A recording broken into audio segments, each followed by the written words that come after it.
RSS प्रमुख मोहन भागवत के जनसंख्या नियंत्रण वाले बयान पर क्यों भड़क गए असदुद्दीन ओवैसी, इसके लिए चर्चा करते हैं। हमारे साथ तीन खास मेहमान जुड़ चुके हैं। कथावाचक देवकी नंदन ठाकुर जी, आरएसएस विचारक अवनिजेश अवस्थी और साथ ही अब्दुल मन्नान जो कि प्रवक्ता हैं एआईएमआईएम के। आप तीनों का बहुत स्वागत है। और सबसे पहले मैं अवनिजेश अवस्थी आपसे शुरू करना चाहती हूँ, क्योंकि मोहन भागवत ने जो बयान दिया है उसे क्या समझने में कुछ गलती हो रही है क्या? उसमें ऐसी दिक्कत क्या सामने आ रही है जो असदुद्दीन ओवैसी भड़क उठे हैं? क्या आप खुलकर समझा पाएंगे जब आरएसएस प्रमुख ये बोलते हैं कि देखिए सिर्फ खाना पीना और बच्चे पैदा करना ये काम तो जानवर भी कर लेते हैं, लेकिन मनुष्य उसके ऊपर ज्यादा बड़ी जिम्मेदारी है।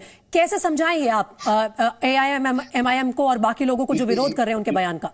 प्रीति जी, एक बड़ी साफ सी बात है कि संस्कृत का एक श्लोक है और दरअसल भागवत जी ने उसी श्लोक को हिंदी में बताया है, जिस श्लोक में कहा गया है कि जिसके आहार, भय, निद्रा, मैथुन ये सब तो सब कर लेते हैं, समूचे प्राणी कर लेते हैं, और अगर मनुष्य भी ये करता है तो बिना पूंछ और सींग के वो पशु के समान ही है। मनुष्य के पास विवेक है, सही गलत के ज्ञान का है, सही बात करता है, उसके पास बुद्धि है, समझ है, इस कारण वो मनुष्य है। और मनुष्य के इसलिए बृहत्तर दायित्व है, बहुत ज्यादा समाज के लिए करने के लिए है। अब नहीं समझ पाए ओवैसी साहब, संस्कृत कभी पढ़ी नहीं उन्होंने, न कभी सूक्तियां पढ़ी होंगी, न कभी श्लोक जाने होंगे, न कभी बेहतर चीजें पढ़ी होंगी, तो इसलिए उन्होंने इस पूरे वक्तव्य को सिर्फ जनसंख्या से जोड़ दिया। राजनीतिक विश्लेषक तौफीक खान भी हमारे साथ जुड़ रहे हैं। आपने जो अपने अंदाजे से बताया कि क्या दिक्कत क्या हो रही है, दरअसल मैं अब्दुल मन्नान साहब से भी उसका जवाब लेना चाहती हूँ। क्यों भड़क गए हैं अब्दुल मन्नान साहब? असदुद्दीन ओवैसी जो अभी अवनिजेश जी ने बोला कि क्या कहीं समझने में गलती हो रही है? क्या उन्होंने सिर्फ यही बोला ना कि मनुष्य का जो उत्तरदायित्व होता है वो जानवरों से बढ़कर होता है, इसको लेकर भड़कने की क्या बात थी? नहीं, उसमें बहुत सारी चीजें हैं जो मोहन भागवत जी को ज्ञान नहीं है। जैसे उन्होंने कहा कि सर्वाइवल ऑफ द फिटेस्ट जो डार्विन ने दिया है वो सिर्फ जंगल के लिए है, सोसाइटी के लिए नहीं। हाँ। डार्विन ने कभी नहीं कहा कि सर्वाइवल ऑफ द फिटेस्ट सिर्फ जंगल के लिए। उन्होंने कहा पूरी दुनिया के लिए है और नेचुरल सिलेक्शन भी, और उन्होंने उसे एक्सप्लेन भी किया। मोहन भागवत जी आगे अपने बयान में ये कहते हैं सर्वाइवल ऑफ द फिटेस्ट जो है वो जंगल रूल इसलिए है क्योंकि जो एक शक्तिशाली मनुष्य होगा वो जो कमजोर होंगे उनको तो साथ लेकर चलेगा, काटेगा नहीं। ये बात मैडम, ये गलत है क्या? मैडम, मोहन भागवत जी को ये ज्ञान नहीं है। डार्विन ने सिर्फ जंगल के लिए नहीं कहा है, पूरी दुनिया के लिए कहा।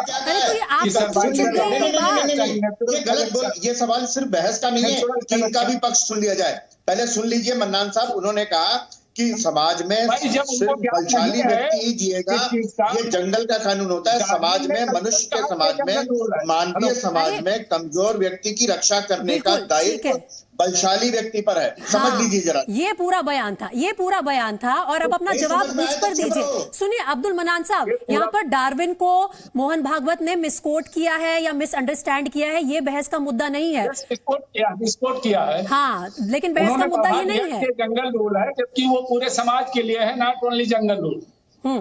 दूसरी बात यह है कि जनसंख्या नियंत्रण पर जो बातें की जा रही हैं उसमें धर्म विशेष को टारगेट किया जा रहा है, चाहे वो योगी आदित्यनाथ जी हो चाहे मोहन भागवत जी। तो जब आप धर्म विशेष को टारगेट कहोगे और करोगे कि इम्बैलेंस बिगड़ जाएगा, इम्बैलेंस कहाँ बिगड़ता, अराजकता कहाँ फैलती?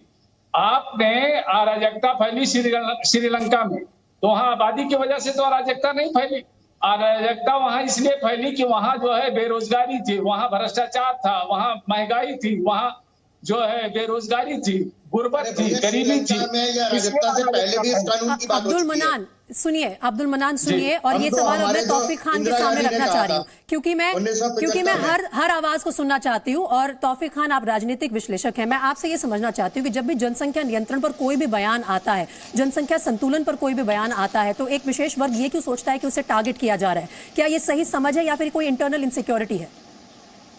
नहीं, देखिए, बीजेपी के नेता और जितने राइट विंग के फैनेटिक्स हैं वो हमेशा जो है पॉपुलेशन कंट्रोल को लेकर एक वर्ग की आबादी बढ़ रही है इस तरह का बयान देते आए हैं। उनके मन में खोट है। जब उत्तर प्रदेश लॉ कमीशन ने पॉपुलेशन कंट्रोल का ड्राफ्ट एक बिल प्रेजेंट किया था, उसे योगी सरकार ने रिजेक्ट कर दिया। वो जब प्राइवेट मेंबर बिल लाया गया राज्यसभा पार्लियामेंट में डिस्कशन के लिए, उसे उन्होंने अलाउ नहीं किया, उन्हें वापस लेना पड़ा। तो ये खुद ही इस मुद्दे पे एक्चुअली में अगर सरकार को एक नेशनल पॉलिसी बनाना चाहिए, क्योंकि 2030 तक हम सबसे ज्यादा आबादी वाले देश बन जाएंगे ऐसा कहा जाता है, लेकिन इस मुद्दे को सरकार सीरियसली लेती ही नहीं। बीजेपी की मंशा होती है कि सिर्फ पॉलिटिक्स करना, वरना वो उत्तर प्रदेश में के गवर्नमेंट ने क्यों रिजेक्ट किया, या पार्लियामेंट में पॉलिसी को डिस्कशन करने पे क्यों रिजेक्ट किया? चाहे वो योगी आदित्यनाथ के हों, चाहे मोहन भागवत के हों, आपको इनके पीछे के उद्देश्य पर शक है। खास तौर पर बयान की फेस वैल्यू पर सवाल उठाने लायक बयान नहीं है, लेकिन आप उद्देश्य को शक की निगाह से देख रहे हैं। मैं देवकीनंदन ठाकुर जी से भी पूछना चाहूंगी यहाँ पर। उनकी करतूत से ये पता चला। अच्छा चलिए ठीक है, उसको बाद में डिस्कस करेंगे, लेकिन देवकीनंदन ठाकुर जी, जो आरएसएस प्रमुख ने कहा वो कहाँ गलत है? अब इस बयानबाजी को आप अपने नजरिए से इंटरप्रेट कर सकते हैं, क्या यही कर रहे हैं चाहे असदुद्दीन ओवैसी हो, चाहे हमारे पैनल पर बैठे तौफीक खान साहब हो? बजाय लाग लपेट के कोई बात करने के सीधी सीधी बात करनी चाहिए। अगर आप सीधी सीधी बात नहीं करेंगे तो यही प्रॉब्लम होगी। अभी अगर मैं कह रहा हूँ कि जनसंख्या नियंत्रण कानून के ऊपर भी अगर कोई बात हुई है तो होनी चाहिए। अभी इन्हीं के एक वो जो नेता हैं, उनका मैं नाम नहीं जानता ढंग से, क्या वो उल्टा से जो कहा कि भाई यहाँ पर बात करनी चाहिए कि जॉब जा रही है, जॉब जा रही है, जॉब किस वजह से जा रही है? जॉब लेने वाले ज्यादा हैं और जॉब कम है, इस वजह से ना जॉब जा रही है। अगर हमें सबको जॉब देनी है तो उसके लिए हमें एक ऐसा संसाधन क्रिएट करना पड़ेगा ना कि संख्या नियंत्रण कानून रहे, कि हम लोग जनसंख्या को कंट्रोल करें। आज चीन ने क्यों बनाया कानून भाई? चीन आज हम सबसे आगे क्यों है? आज पूरी दुनिया में सुपर पावर क्यों है चीन? क्योंकि उन्होंने समझा कि जनसंख्या एक बहुत बड़ी प्रॉब्लम है, तो उन्होंने एक कानून बना दिया। वहां पर तो कोई आवाज उठाने वाला नहीं था, वहां पे तो किसी ने आवाज नहीं उठाई कि हमारे धर्म के विरुद्ध है। और धर्म के विरुद्ध आपके क्यों है भाई? आपके खिलाफ क्यों है? अगर जनसंख्या नियंत्रण कानून होगा तो वो तो क्रिश्चियनों पे भी होगा, वो तो हिंदुओं पे भी होगा, वो तो हम सब पे होगा। आप अकेले अपनी छाती क्यों पीटते हैं कि मेरे खिलाफ, मेरे खिलाफ, मेरे खिलाफ? What is the meaning? इसका मतलब है, सुनिए ना, बनाने का काम। देखिए, नहीं ये वाजिब सवाल है।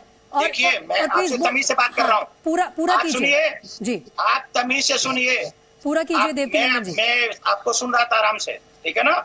मेरे से जुबान में लड़ाना नेतागिरी नहीं, सुने नहीं, उत्तर प्रदेश और पार्लियामेंट की बात कीजिए प्लीज। एक दूसरे पर पर्सनल अटैक मत कीजिए। देवकीनंदन ठाकुर जी, आप अपना कमेंट पूरा कीजिए, मैं जवाब का सबको मौका दूंगी। हाँ बोलिए, पूरा कीजिए। जी जी, मैं ये कहना चाहता हूँ कि अगर इन्हीं के घर में 2-2.5 हजार आदमी भेज दिए जाए तो क्या करेंगे?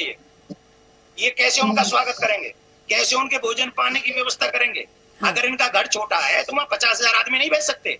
वैसे ही मेरे देश की जितनी बड़ी लैंड है, जितना बड़ा संसाधन है, मुझे उसके विषय पे आज नहीं, ये 25-30 साल पहले, 50 साल पहले सोचना चाहिए था कि हमारी जनसंख्या इतनी है। हम लोग ऑलरेडी 50 साल लेट है। ठीक है, हमें इस पे जल्दी से जल्दी कानून लाकर सभी के लिए यूएन के आंकड़ों के मुताबिक भारत जो है चीन को पीछे छोड़ देगा जनसंख्या के मामले में।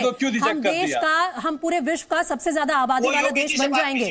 तो अब्दुल मनान सुनिए, अब मोदी जी जो है बिल राज्यसभा में बिल पे डिस्कशन नहीं करते। सुनिए, रुक जाइए, मैं अगला सवाल अब्दुल मनान से इसलिए पूछ रही हूँ क्योंकि असदुद्दीन ओवैसी ने ये कहा है कि पहले मोहन भागवत आज की सरकार से ये जवाब मांगे कि इन लोगों ने हमारी जनसंख्या को जॉब्स क्यों नहीं दी, जो जॉब करने लायक जनसंख्या है, जो युवा है देश के, वो खाली क्यों बैठे हैं। अब ये सेल्फ डिफीटिंग आर्गुमेंट है। आप एक तरफ नौकरी की मांग कर रहे हैं, दूसरी तरफ आप ये नहीं चाहते कि जनसंख्या पर नियंत्रण आए, तो अगर लिमिटेड रिसोर्सेज है तो किस किस में बटेंगे वो?